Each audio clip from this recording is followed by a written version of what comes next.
Hi everyone, welcome to the Whiteleyverse with me, Connor Whiteley, for another daily short story. Now, before I start today's story, please remember to like, comment and subscribe to the channel so you don't miss any new content, and the engagement really helps the Whiteleyverse with the YouTube algorithm. Also, if you want to buy this short story and any of my other fiction, then they're available from all major ebook retailers and at your local bookstore and local library if you requested, and you can order paperback copies from Amazon. Now, here's today's short story. I hope you enjoyed just as much as I did writing it. Deadly Contracts in Hell's Place. This was the day I died. At first, Hell's Place seemed like a dream come true for a university graduate like me, Oliver Harold. It was close to the city of Canterbury where I worked. The dirty white houses were extremely cheap in the damn former council estate, and even the estate itself wasn't that bad. It was a wonderful mixture of small houses, driveways, and a good mix of students, young families, and elderly people. It seemed perfect for someone who had never owned a house before, so me and my 3 friends from uni decided to move in together. And that is where everything fell apart. Hell's Place is not paradise, it is not wonderful, and well, it is hell on earth. I should have listened to all the online articles. My friends and even some of my university lecturers tried to convince me not to sign the tenancy agreement, because once I was in Hell's Place, I was trapped forever. I really should have listened. It took a few months for me to realize what the hell was going on in the estate. People were disappearing, getting murdered, and lots of tiny little weird things were happening. My tires were slashed constantly, even when I had installed high-tech cameras to look over my Ford EcoSport. A floating knife slashed the tires. So I knew I absolutely had to get out of Hell's Place. "I'm leaving," I said to my 3 housemates as they relaxed and stretched out on our ugly metallic blue fabric sofas. Penelope frowned and sat up perfectly straight. She was a fellow accounting graduate, and I had always had a soft spot for her because she was brilliant, kind, and she had helped me through a lot of things over the years, including some messy breakups. Her long blonde hair was tied up in a tight bun this morning, and her black tracksuit hugged her slim figure really well. She was beautiful, and any guy would be lucky to have her. "Why?" Ben asked. I went over to him and hugged him. He was so short, about the size of a 15-year-old boy, instead of being 23 like the rest of us. His brown crew cut made him look even more like a teenager, and I was going to miss him. His jeans and blue hoodie smelt of lemon, and I was almost sad that I had rejected him all those years ago. "Because I need to get out of Hell's Place before something bad happens to me, to any of us," I said, keeping my hand on Ben's shoulder. "I've checked the tenancy agreement and you cannot escape," Jude said. I rolled my eyes. I rolled them even more when Jude straightened his blue dress shirt like he was about to go into court for the first time. I liked Jude, I really did, but living with a law graduate was a pain in the ass at times. I wanted to escape because I wanted to live.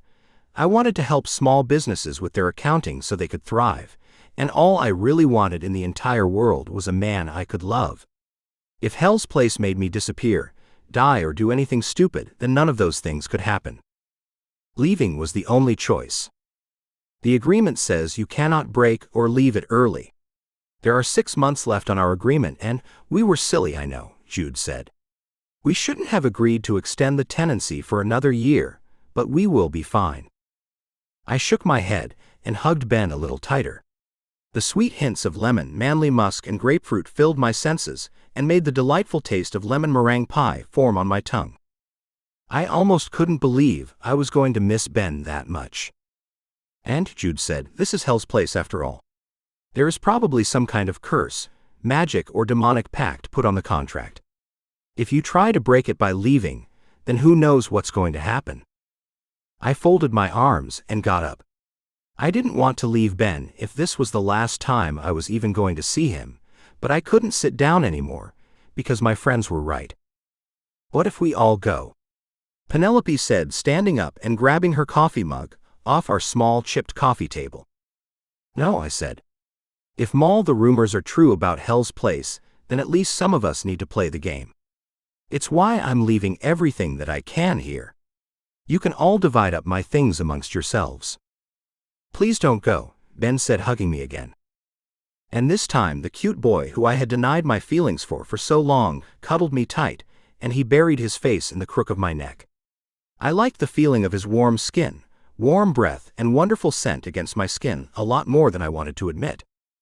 I did not want to leave Ben, but I couldn't even be sure if this wasn't hell's place just making Ben do this.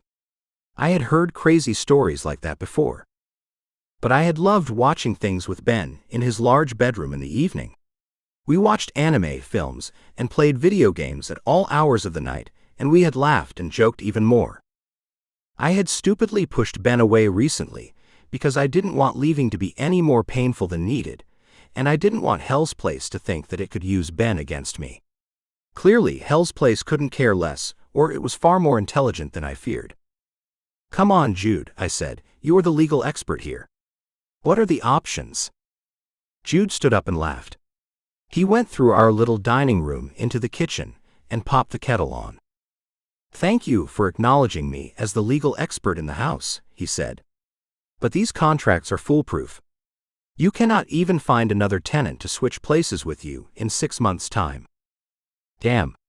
That had actually been one of my hopes for next year, if I didn't leave now. I had been hoping that another friend of mine, who was graduating this year, could come and live here instead of me. That was another dead end to escape, so I might just have to run and see what Hell's Place did to me. Okay, I said as the kettle finished boiling and Jude made himself a large mug of strong, rich, bitter coffee. I really wanted some coffee cake right now. I kissed Ben lightly on the cheek to make him let go, and I was almost surprised that his skin tasted so good, so smooth and so perfect. Everything about Ben just felt right. Ben took a few steps back, and he blushed as he sat back down. I wanted to stay with my friends, I wanted to stay with Ben, but I couldn't. I had to live, I had to escape, and I had to make sure that I could protect small businesses by helping them with their accounting needs. So I needed to get my boots on and just leave and never return. The small hallway that connected the living room, stairs, and the downstairs bedroom was tiny, dusty, and oddly enough, it stunk of blood and rotting flesh. I coughed as the background noise of my friends talking, plotting to keep me here, and the odd static noise that our boiler annoyingly made was all gone. It was all silent, except for the deep sound of a man breathing like he was struggling for every single breath. I looked outside the front door, and there was a large man standing there. His face was covered in blood, his teeth were broken, and his white shirt had droplets of blood on it. As soon as I blinked, the man was inside, and the smell of blood and rotting flesh got even more intense. I coughed, gagged, and I just wanted to lose my ability to smell. I fell to my knees as the smell got even stronger, and the overwhelming taste of iron in my mouth made me want to vomit. Are you here to stop me from escaping? I asked. The man shook his head. Your friend Jude is an idiot because there is a clause in the agreement that means you can escape. I smiled. That was amazing news. It was so great that Jude was wrong about something, but that meant I could escape, live my life, and find a guy to fall in love with. The clause is simple. You must allow me to kill one person in this house for each person who wants to leave, the man said, flashing his broken teeth. I shook my head. I could not allow him to kill any of my friends. I didn't want to lose them. They were all innocent people who had been my friends for years. We had been through breakups together. We had been through the stress of university exams, and we had been through the soul-destroying challenges of trying to find jobs after we graduated. Most of us had thankfully found work, except Ben, because he didn't have the interpersonal, communication, and organizational skills that a lot of businesses wanted. I will not let you kill my friends, I said. The man clicked his fingers, and I felt two massive, icy-cold hands grip my throat and squeeze a little. I am the son of Edward Hales. I am the first and only warning you get, and most people never even get my warning. I am sticking my neck out for you. Why? The man laughed. Because I hate seeing my father pull the strings behind Hell's Place, and I hate seeing so many innocent people die, disappear, and have their lives cut short. I didn't want to believe him. I didn't want to admit that the Hales family, the people who had owned the land Hell's Place was built on in the 1800s, could actually be kind, normal, and half-decent. But here I was, a man standing in front of me with icy cold hands gripping my throat, and he was trying to help me.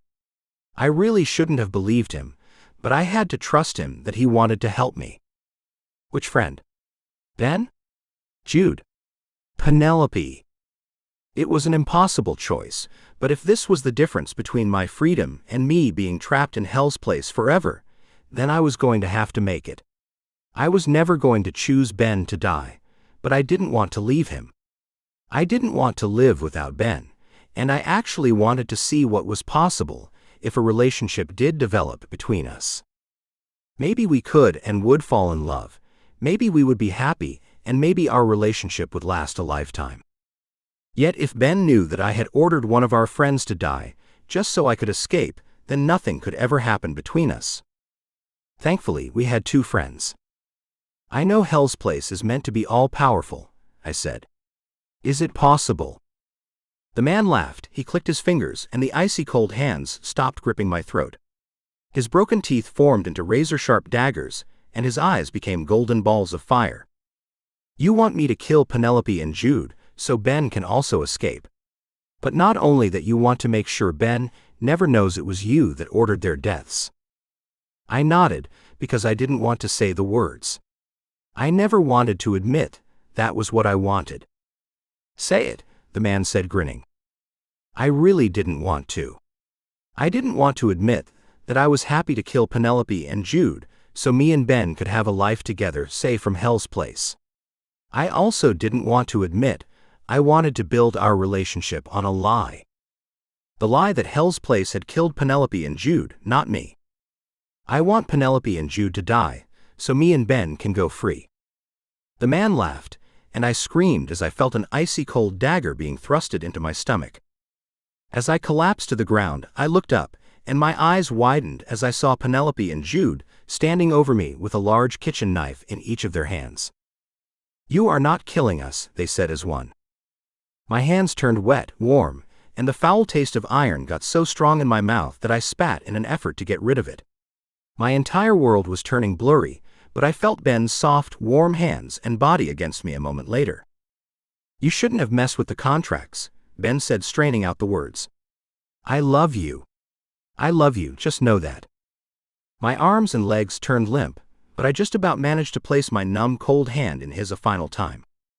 We would have been a beautiful couple, I said. And as my world turned black for a final time, I heard Ben cry his eyes out, and Penelope and Jude dropped the knives in shock because they had realized what had happened. Hell's Place had played us all. The son of Edward Hales was never there to help me. He was there to make me want to kill my friends, and make my friends want to kill me first. So I had lost my life. Penelope and Jude were killers, and Ben, poor sweet innocent Ben, had lost the man he had always loved but was never able to be with.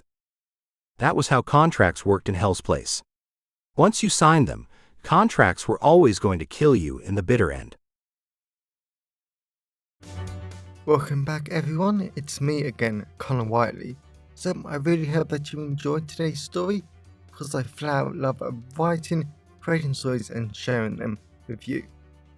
If you really enjoyed today's story, then please remember to like, comment and subscribe to the channel so you don't miss any new content, and the engagement really helps the Whiteleyverse with the YouTube algorithms.